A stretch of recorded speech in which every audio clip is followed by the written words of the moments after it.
following content may contain visuals that are disturbing, graphic, or sensitive in nature. Viewer discretion is advised. This material is intended for mature audiences and may not be suitable for all viewers. Please exercise caution while watching, and if you find such content distressing, we recommend discontinuing viewing. This disclaimer is provided to ensure awareness and to prioritize viewer well-being. Hello and welcome to this brand new edition of Global Lens on News9 Live with me, Neha Khanna. Well, our focus continues to be on the Israel-Hamas conflict. The Israel war against Hamas has now spread to the whole of the Gaza Strip. The Israeli Defense Forces on Sunday announced they were expanding their ground operations to all of Gaza following the collapse of a truce with Hamas on Friday. IDF spokesperson Daniel Hagari told a news conference the IDF is resuming and expanding the ground operation against Hamas's strongholds across the whole Gaza Strip. Our policy is clear. We will forcefully strike any threat posed against our territory. The IDF has told civilians to leave large swaths of Gaza, including scores of neighborhoods in the southern parts of the enclave. On Sunday, the IDF told people to evacuate several areas southeast of the southern city of Khan Yunis, where many Palestinians have sought shelter in recent weeks. Remember, it was Israel which had been asking people all along to leave northern Gaza and move to the south for their own safety. The question is, with the entire Gaza Strip now turning into a war zone, where can the Palestinian civilians go? Hamas has said its fighters clashed with Israeli troops about 2 kilometers from the southern city of Khan Yunis. Residents, many of whom had moved there to flee earlier attacks, said they could hear tank fire and feared a new Israeli ground offensive was building. The Jabalia refugee camp in the north of Hamas-ruled Gaza was amongst the sites reportedly hit. The Gazan Health Ministry has said several people were killed in this particular Israeli airstrike. Bombardments from warplanes and artillery were also concentrated on Khan Yunis and Rafah, another city in Gaza's south. This as hospitals are struggling to cope with the flow of the wounded. The latest instance of violence took place despite calls from the United States, Israel's closest ally, for Israel to limit harm to Palestinian civilians. The UN estimates that up to 1.8 million people in Gaza, that's nearly 80% of the population, are internally displaced thanks to the ongoing war.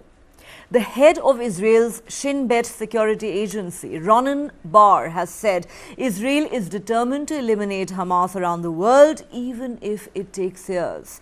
This is our Munich, he said, referencing Israel's targeted assassination campaign against Palestinian operatives following deadly terrorist attacks by Black September against Israelis at the 1972 Olympics in Germany. The Shin Bet chief said, and I quote, "The cabinet has set us a goal. In the words of the street, it is to eliminate Hamas, and we are determined to do it. This is our Munich. Everywhere, in Gaza, Israel, Lebanon, Turkey, Qatar, everywhere. It'll take a few years, but we will be there to do it. The security responsibility is ours. Our duty is to provide both security and a sense of security. Unfortunately, on the 7th of October, we were unable to do it. I think we're on the rise. We are not waiting. We are already drawing our lessons from the events," he said. Meanwhile, Israel says it killed the commander of Hamas's Shati battalion in an airstrike on Sunday. Haitham Khuvajiri was responsible for carrying out raids into Israeli territory during the 7th October attack. In a call with US Secretary of State Antony Blinken, Qatar's Prime Minister once again called for a ceasefire in Gaza. This comes as the US steps up pressure on Israel to do more to protect civilians. Vice President Kamala Harris is the latest to join the growing chorus. French President Emmanuel Macron has called on Israel to better define its goals for the conflict, arguing that the total destruction of Hamas would take a decade of fighting.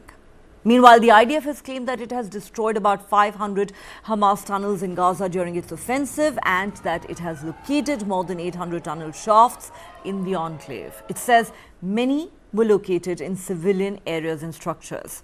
The IDF targets included a school in the northeastern town of Beit Hanun, which the IDF claims contained terror infrastructure, including tunnel shafts stocked with weapons and explosives. 3 more Israeli soldiers have been killed in the fighting against Hamas, bringing the number of IDF losses inside the Palestinian enclave to almost 70 since the military operation began in October. Israeli attacks in Gaza have resulted in the deaths of 15,900 Palestinians since the 7th of October, according to the latest figures put out by the Palestinian Health Ministry. In another major development, 3 commercial vessels came under attack in international waters in the southern Red Sea, according to the US military, as Yemen's Houthi group claimed drone and missile attacks on 2 Israeli vessels in the area on Sunday. Attacks on shipping in the southern Red Sea have heightened fears of the conflict spreading. Over the weekend, Israel recalled its team of negotiators from Qatar after reaching a dead end in talks aimed at securing a fresh pause in fighting with Hamas. Negotiations broke down over the terms for releasing women still being held in Gaza. We have entered a new phase in our war against Hamas.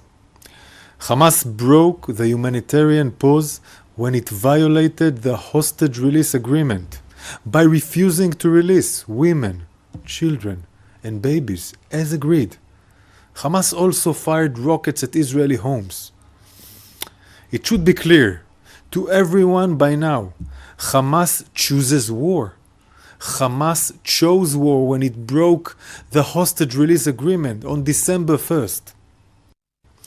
We pursued them in northern Gaza. We're now pursuing Hamas in southern Gaza too. We will operate in maximum force against Hamas terrorists and infrastructures while minimizing harm to the civilian that Hamas places around them as shields. We're pursuing Hamas wherever Hamas is hiding, in the north and in the south. Every rocket launcher, weapons depot, command and control center, senior commander, underground infrastructure, and any hideout where our hostages may be held. Our war is against Hamas, not against the people of Gaza.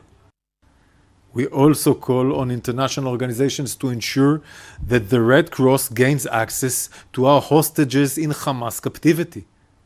137 hostages are being held in inhumane and brutal conditions, and not one international organization has seen them.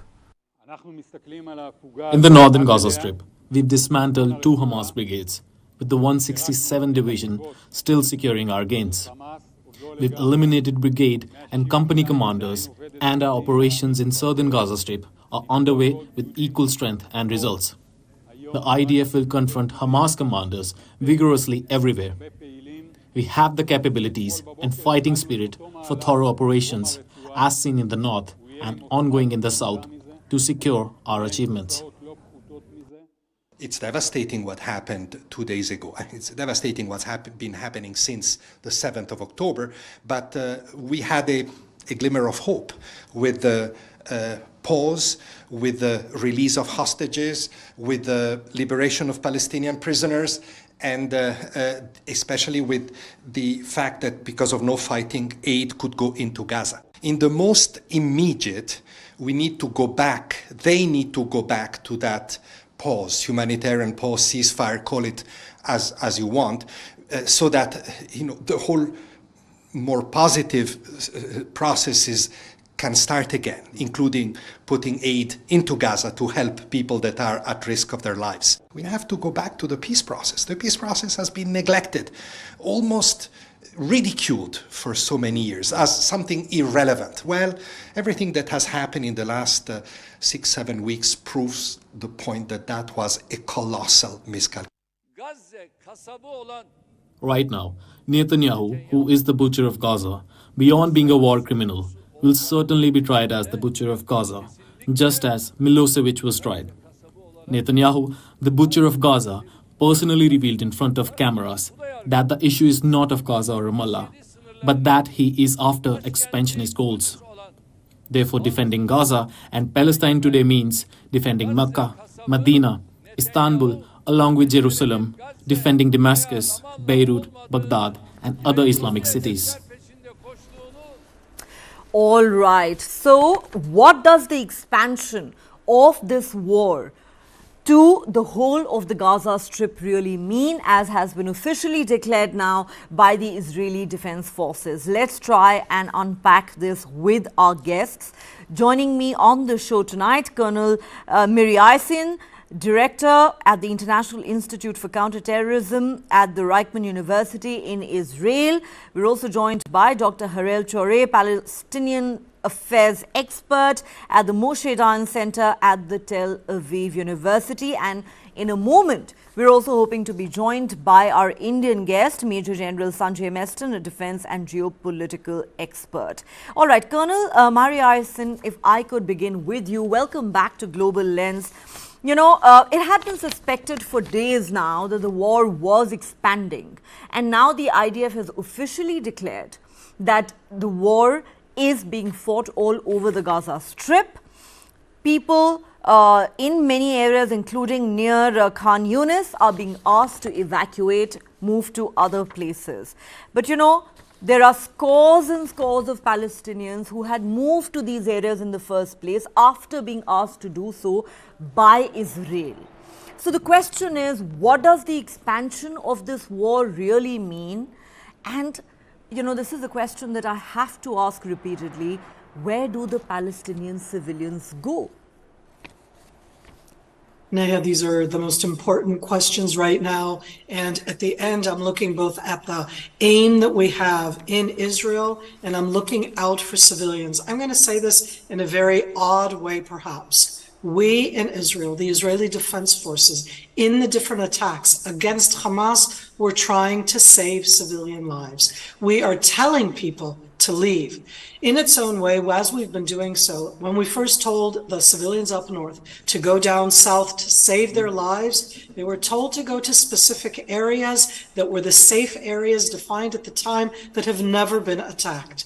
Here, you and I, we can understand that not everybody is going to do that. They're going to go perhaps to their relatives, to where they feel safer, in, for example, the area of Khan Yunis. But Nia, at the heart of Khan Yunis is where Yahya Sinwar is from. And they all know that. Yahya Sinwar is not a invisible figure. He was born in Khan Yunis. He established, in that sense, Hamas, and has commanded Hamas from Khan Yunis, from his release from Israeli prison in 2011. When Israel said to the civilians, go to safe places, there was a designated map. Then we were told that the map was not clear enough.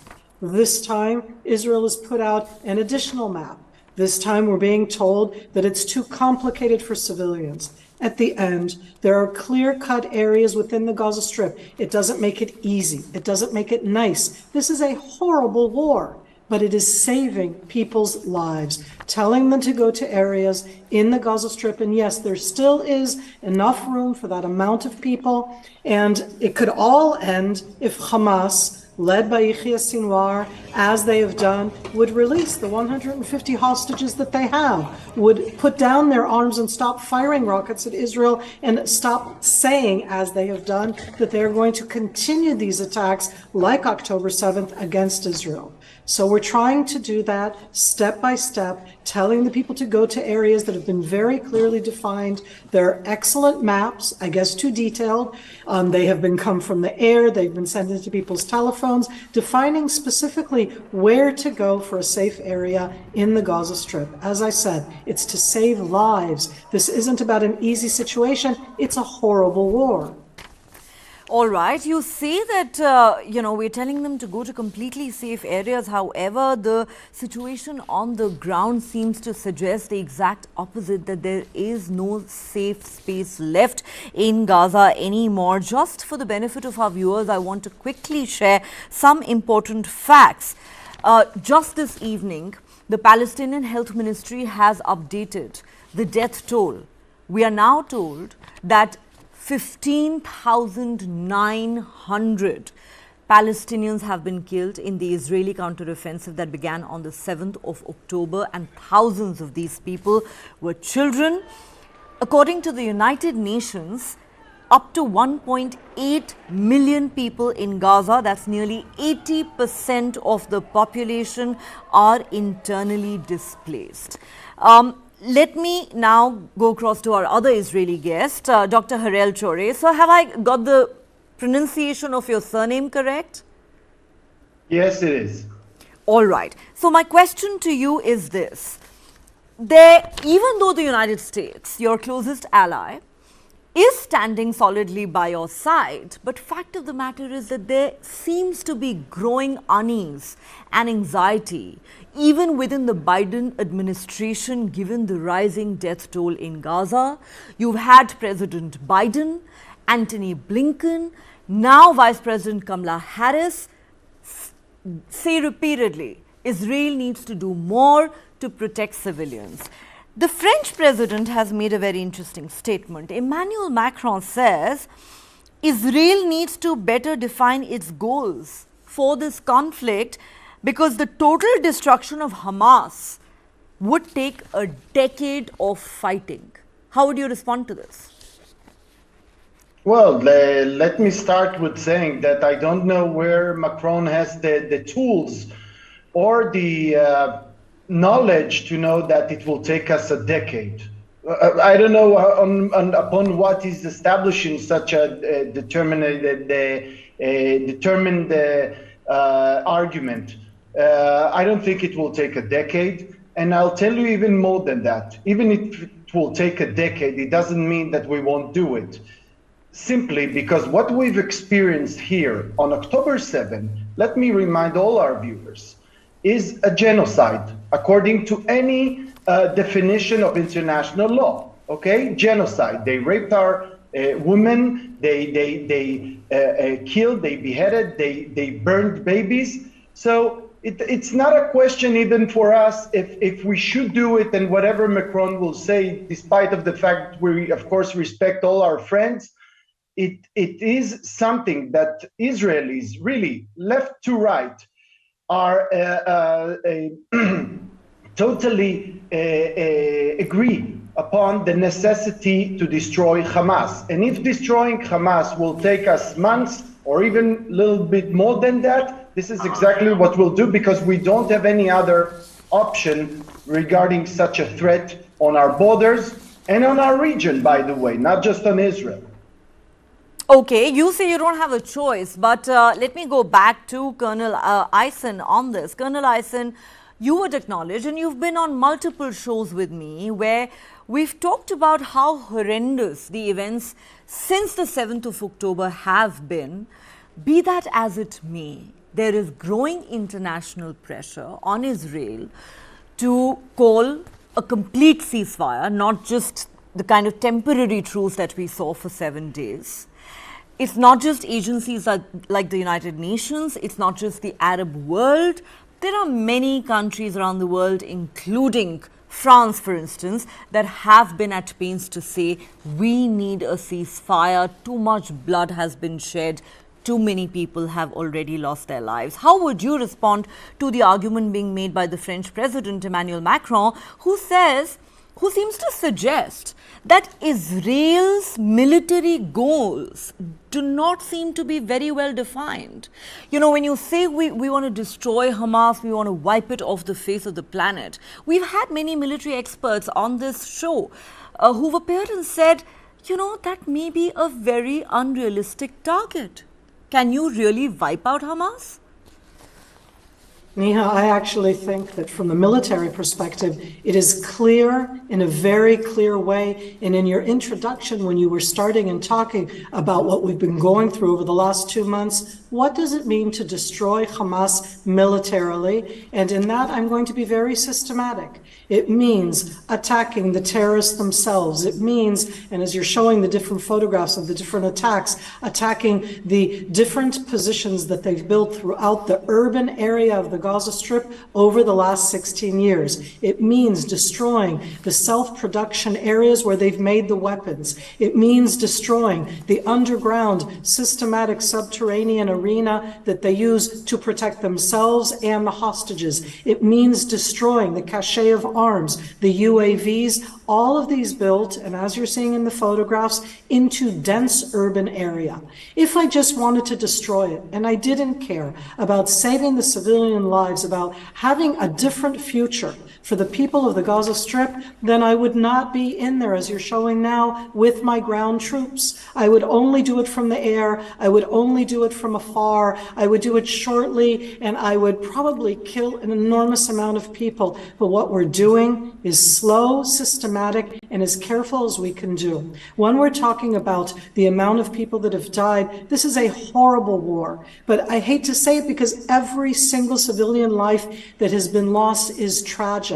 But Niha, let's call out the Hamas. Hamas can stop this right now. Hamas didn't have to do that attack on October 7th. And for me as an Israeli, as long as Hamas continues to exist with its military terror capabilities, I cannot live here. They are literally 500 meters from my home. They are literally a kilometer away. This isn't something on the other side of the world. And if they win, Niha, then that has implications not just for the Middle East, but for a much wider range. So what we're doing now, systematic, slow, hurting. It's very painful, this aspect that you're going into urban area. You know that there are civilians there. You want to avoid these type of situations, and yet you're exceedingly determined to get to all of the different targets that I talked about before. And I know that it sounds on the side, but we're telling the civilians where to go. We're telling them to leave. We're giving them notice. No country, not France, I don't know to say about India, but not the UK, not the United States, ever tells people to leave when you're in a war, during a war against an adversary. We're trying to do this to save people's lives. But Colonel Eisen, let me ask you this question. There are many who are suggesting that if you were to even theoretically finish off Hamas, this could take years and years of fighting. It could be a very long haul. Is that something that Israel has the appetite for, has the stomach for? Because, you know, a lot has been said about how this war may not remain confined to Israel and Hamas and to the Gaza Strip for very long. Already fears have been expressed about how other players in the Arab region could get sucked in. Iran is a country that has repeatedly issued those threats. Israel could be facing a multi-front war before you know it. And just over the weekend, 3 commercial vessels were attacked in the Red Sea, and it is the US military which has confirmed this. The attacks were launched by the Houthi rebels in Yemen, and that has triggered fresh concerns that this conflict could very well widen. And I'm listening to you, and I'm not smiling because I'm happy. We don't have an appetite for war, but we can stomach it. There's a huge difference between that.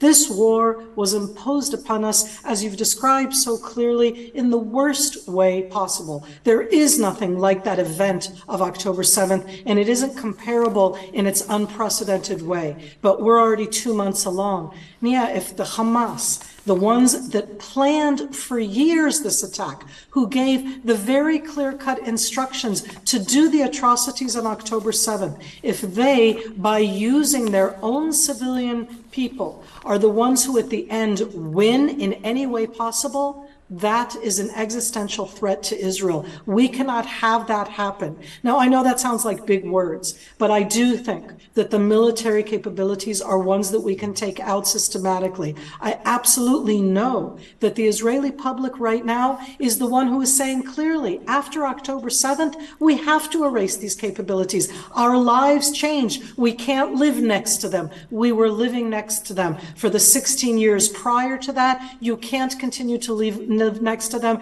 after what was done. So we will go at it. This isn't about having any kind of appetite. Israel is not a war-interested country. We were in a ceasefire with Hamas as it is up to October 6th. Now we're focused on what we can do to eliminate those military terror capabilities. We're focused on trying to save civilian lives. We're focused that at that stage along the way, which can take a month or 6 months, or maybe it will take years, but it's not that we can't stop. If Hamas gives up, I'll stop tomorrow morning. I have no problem whatsoever. They're holding hostages. They're using them as bargaining chips. They're doing horrific things to the hostages, again, to try to make us stop in that sense. But here we are. We're breathing in deep.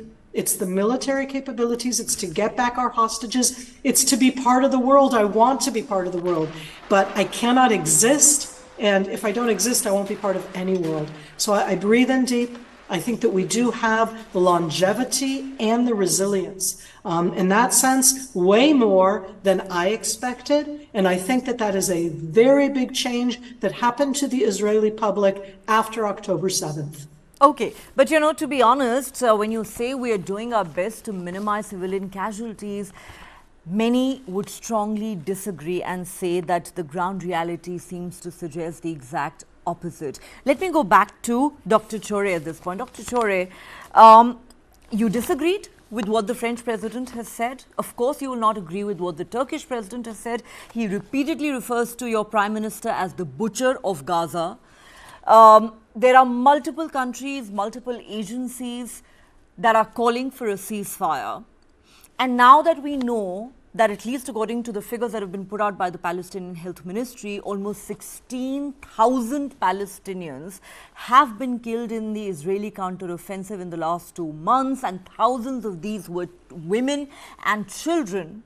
There are many who are saying today that while, of course, what Hamas did on the 7th of October is unacceptable and absolutely horrific, and there cannot even be a remote justification for it, but what Israel has done in its response is no less of a genocide, that these constitute war crimes and crimes against humanity, and that Israel has the blood of these thousands and thousands of Palestinians on its hands. How would you respond to that? Well, as a researcher, I would first and foremost totally reject the use of Hamas health ministry, because they are lying constantly. Just to give you an example, Nia, they are still counting those 500 Palestinians who allegedly died because of Israel's bombing of a hospital, which we all knew within few hours that was bombed by the Palestinian Islamic Jihad. They are still counting it. So to tell you the truth, I don't count a word coming from their mouth. I don't count their numbers at all. And I think anyone who does such a horrific comparison between what Israel is doing in the Gaza Strip in response, like Colonel Eisen said, to a war that was imposed on us is, you know what, I'll tell it to you right and clear, immoral. Immoral. Any country will deal with such a genocide in a fierce way. You know what, just compare the casualties, including civilians, that was inflicted, let's say, on Afghanistan, on Iraq, on Mosul. 80% of Mosul was destroyed because of the Allies' attack to eliminate ISIS. 80%, not to mention the number of civilians.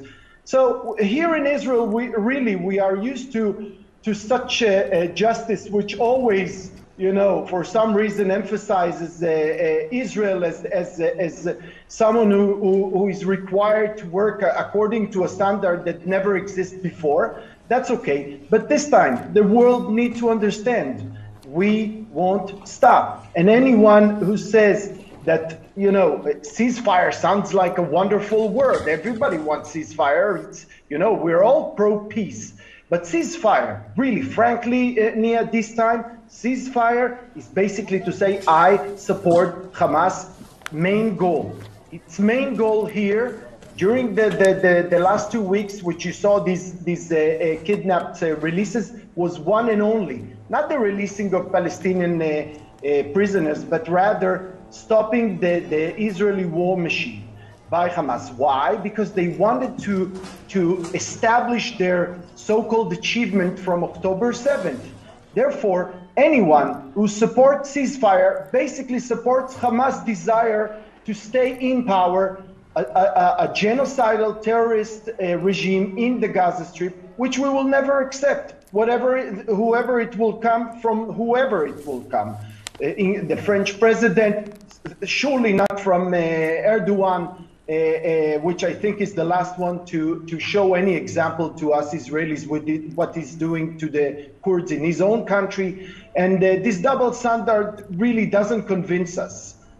So we know our goals this time, and unfortunately we need to pursue them despite the cost that it cost us, first and foremost, with our soldiers there. And as Colonel Eisen really put it so nicely, no army in the world is doing what the IDF is doing in order to avoid civilian casualties. And by the way, Nia, to correct another mistake, it is not that they don't have anywhere to go. This is absolutely not true. They can go to many areas which are outdoor. We know those areas, they are instructed to go there, and therefore to avoid civilian casualties. So if they show you something and saying that it's civilians and this and that numbers of kids and women, take it with a hint of salt.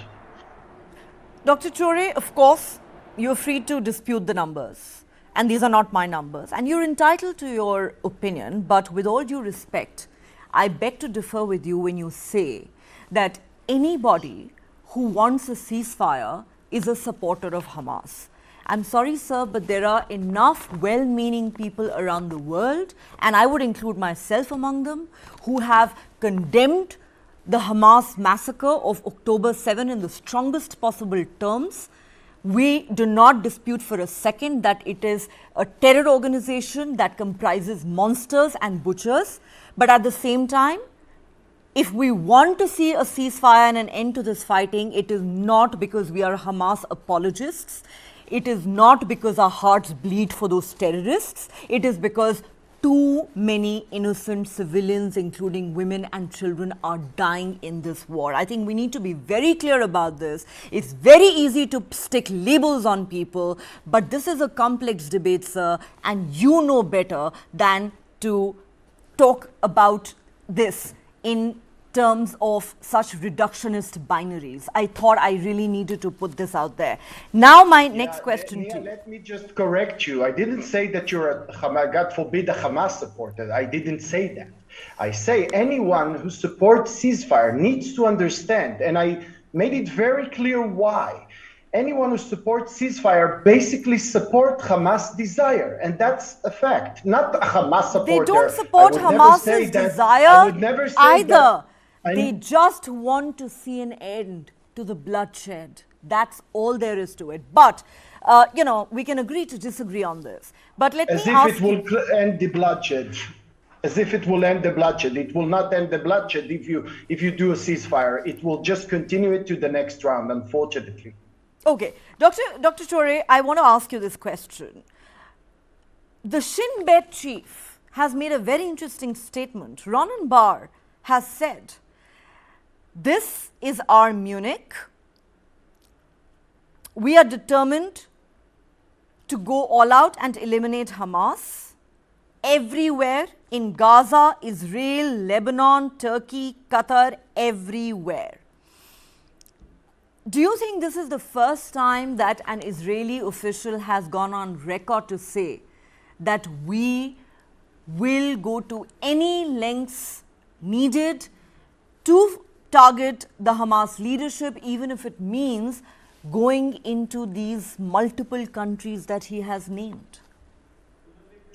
Yes, Nia, I think he meant what he said. He was not the first official to say that. Actually, Benjamin Netanyahu said the same thing.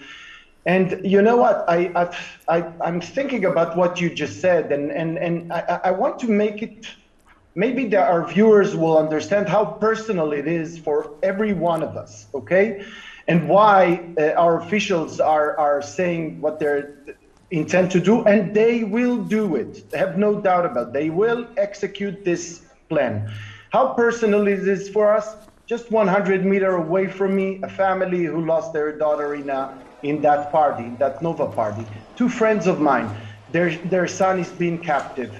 Another neighbor with the son captive. And so many other horrific stories just in less than a kilometer around me. This is how personal it is for every Israeli. So unless people around the world will understand how traumatic the events of October 7th were for us, you will never understand why our officials are saying what they're saying, why we are so determined to destroy Hamas. This is exactly the thing. You need to put yourself in our heads and to understand that for us Israelis, something like that never happened since the Holocaust. Since the Holocaust, not anything after that. And this is why you hear those statements, and they mean that, and they will do this, have no doubt. Okay, you want to comment on that, Colonel Eisen? It's interesting that the Shin Bet chief has also acknowledged the colossal failure of the intelligence agencies that let the 7th October massacre happen. He said, security responsibility is ours. Our duty is to provide security in a sense of security. Unfortunately, we were unable to do it on the 7th of October, but we are drawing our lessons. And then he says, this is our Munich. We are determined to go after and eliminate Hamas everywhere. In Gaza, Israel, Lebanon, Turkey, Qatar, everywhere. The Prime Minister has said it. The Shin Bet chief is saying it.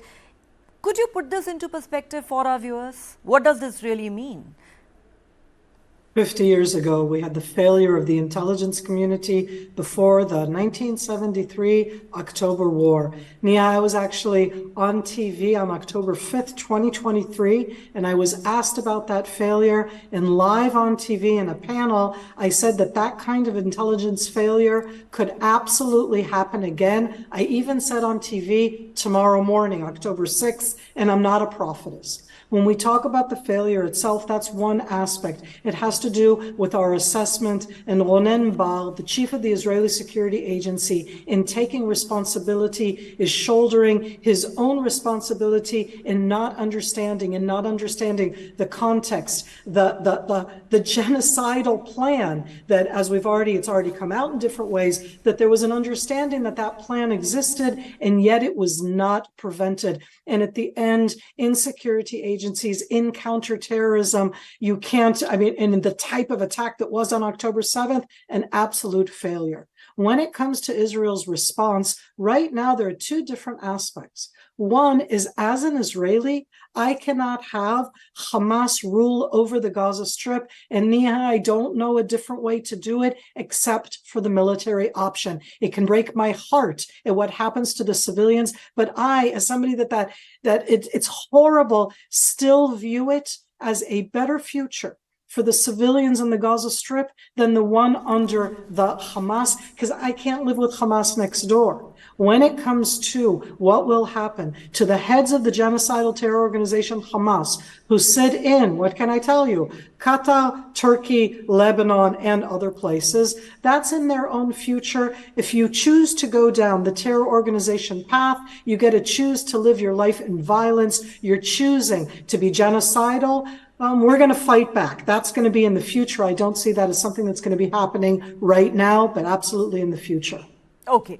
Not in any time in the near future, but certainly somewhere down the road. Okay, we also have Major General Sanjay Meston joining us at this point. Sir, welcome to Global Lens. Now, you're a military man.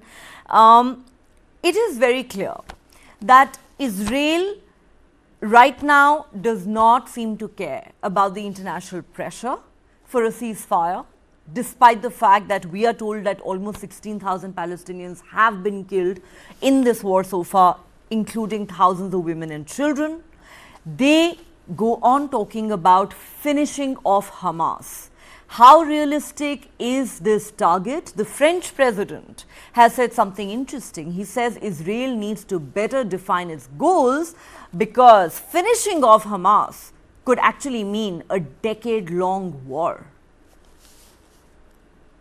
Neha, you have made very pertinent issues. See, firstly, defining the target. I think in the military, the target is always very, very specific, and I think the target given to the Israeli Defense Forces by the Prime Minister is very specific: destroy Hamas. There is no doubt on that, and that is what, as military people, we also get targets. You have to destroy so and so force or so and so. Now, coming on to specifics. In this case, yes, it's a very, very difficult operation because firstly, it involves a lot of Palestinian civilians who are in Gaza, unfortunately, and therefore the Hamas is taking total advantage of that in every manner, including perception management, information warfare. So they are always projecting about the civilian casualties, the children, the ladies, but they have till date not given any specific casualties about their own people. That is point one. Now coming on to, can this aim be achievable? See, we have to be given aims for one reason, so that a military person on ground, a soldier, knows that this is his aim. Now, what does it involve? Does it involve meaning destroying all the 30 or 40,000 cadres of Hamas? No, that is not impossible. And you rightly pointed out it will take ages. You cannot destroy everyone physically. I gave you the example last time about the American forces, the ISAF, which was deployed in Afghanistan. Their aim was also very clear: find, fix, and finish. I'm using the word finish Al-Qaeda. Did they achieve that? To some extent, yes. They eliminated Bin Laden and al-Zawahiri, etc. So sometimes it is the military infrastructure, the leadership, top leadership, because once the top leadership is eliminated, the military aims are achievable. And I think once Israel knocks off their top leadership, whether it is Shinwar or people sitting in Qatar, that will be taken as a point of victory and destroying their military potential to fight.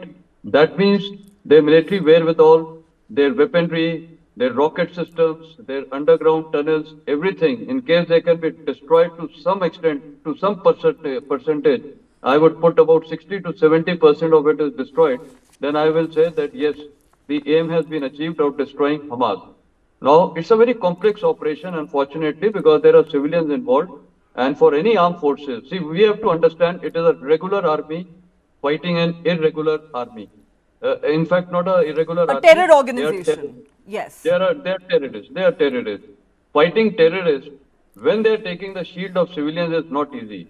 And let me tell you today, Neha, I foresee, let us look at the Israeli civilians and the Palestinian civilians. Their lives are valuable, whether it is Palestinian civilian or the Israeli civilian. Each life is valuable. Who got this problem? It is the Hamas. The way they did the dastardly attacks on 7th October. Now, does Israel does the same? No, they don't intend doing the same. But what is the option? It's a very difficult, very complex operation. Sometimes I put my mind, having operated in such sensitive areas, it is really not easy. And especially the way the international media and everything is only showing these kind of images. They have sometimes I feel strange. They are not showing, they should draw a comparison. This is what happened and this is what is happening. So anyway, aim is not to kill the civilians. Aim is how do we deal with the civil population over there. And therefore for military people, they have identified those large number of specific zones. They have told them. But then, yes, there is a problem, internet connectivity, how they will reach those places. So in the bargain, this collateral damage will suffer, but yes, it is not desirable. Really, I'll say it has got no solution till the time the civilians are there. It is extremely delicate, very delicate for the Israeli army to conduct this kind of operation. And imagine the restraint they have to do, especially the ground forces. When you're doing an air attack or a missile attack, the things are different. But when the ground offensive is far more complex, especially given the labyrinth of underground tunnels that you have called the metro, the Gaza metro. But sir, to be fair, I just want to make this clear that here on Global Lens, we have extensively covered and dissected the horrors of 7th of October. But equally, it is our job, our responsibility as journalists to report what is now happening on the ground in Gaza. It is true that 1,200 Israelis were mercilessly butchered on the 7th of October, but it's equally true that thousands of Palestinians, many of whom were innocent women and children, have also been killed in the counteroffensive. I don't think it's an either-or situation. But I need to ask you a follow-up question, sir. You joined us a little late on the show. We're talking about the complexities that are involved in this military campaign. What about the fact that even if Israel does manage to withstand the international pressure and presses ahead with its campaign, isn't there a real danger of Israel facing a multi-front war going forward, because it faces a threat from Iran, it faces a threat from Hezbollah in Lebanon, it faces a threat from the Houthi rebels in Yemen who just yesterday attacked 3 ships, and it faces a threat from the forces in Syria.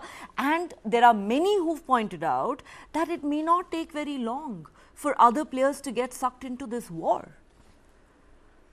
See, very true. Firstly, many players are already sucked into this war. If you see Hezbollah, they have been firing. They've been keeping the Israeli defense forces tied down, and their aim is very clear: to continue to fire these high precision missiles over there. Similarly, the Houthis have been keeping them engaged.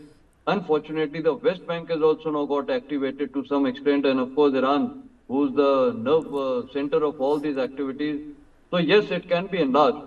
But sometimes, one has to put ourselves in the shoes of an Israeli man.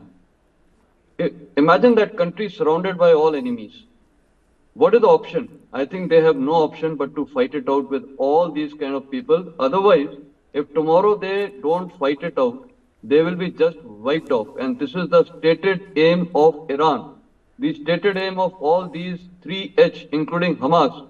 They just want to finish them off. Whereas, I've been to Israel in 2007 with the Indian Army Chief on an official visit. And let me tell you, we were given detailed insight of 2005 and 2006 operations, both with Hamas and Hezbollah.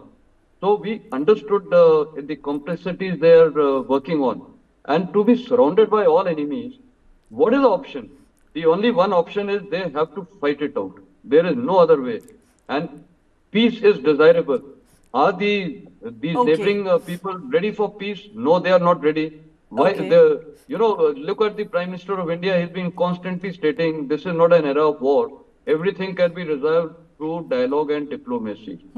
Why can't the Hamas, was this attack a must to bring this issue of Palestine cause to the forefront? Of course not, sir. I don't think anybody in their right mind is ever going to even remotely try and justify what Hamas did on the 7th of October. I don't think that is even a question. The only question is how much longer is this war going to go on for? How many more innocent people will have to die before the war reaches its conclusion? I'm out of time. Dr. Harel Chori, I'll give you the last word. The question I have for you as we wrap up this discussion is this.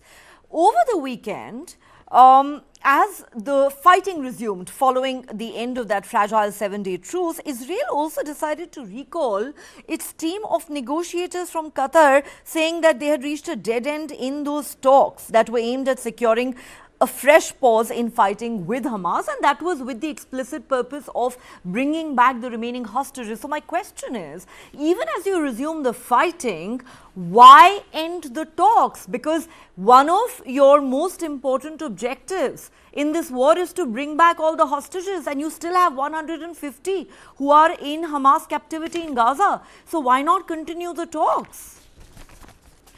Well, that's a very good question, yeah, and the answer is that Hamas is playing a very cruel play by telling us that they won't go back to talks unless we will stop the war and even redraw. I heard that too.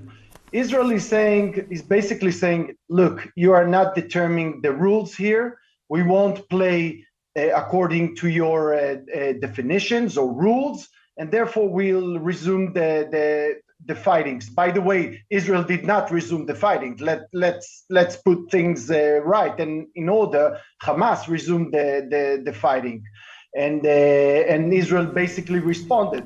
But they knew that probably because it failed, Israel will resume the war. So what you see there in Qatar is basically telling them, you don't determine the rules here, and if you think that you can stop us every 2 days with offering another hostage or something like that with all sorts of excuses, we won't play this game. And if you want to be serious about it, be serious about it. And I don't see the IDF actually stopping before another stage, I would say. I don't know what exactly this stage will be, but Nia, you know, I wanted to tell you one thing that when I heard the Honorable Major General talking about, I wanted to tell you that, you know, often, and it was not him, just basically, you know, you can't compare the Gaza Strip,